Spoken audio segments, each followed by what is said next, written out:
الحمد لله رب العالمين الرحمن الرحيم مالك يوم الدين إياك نعبد وإياك نستعين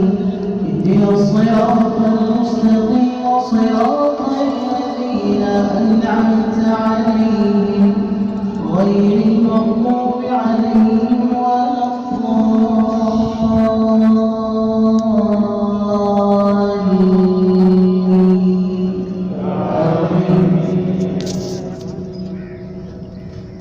يا أيها الذين آمنوا لا تأكلوا أموالكم بينكم بالباطل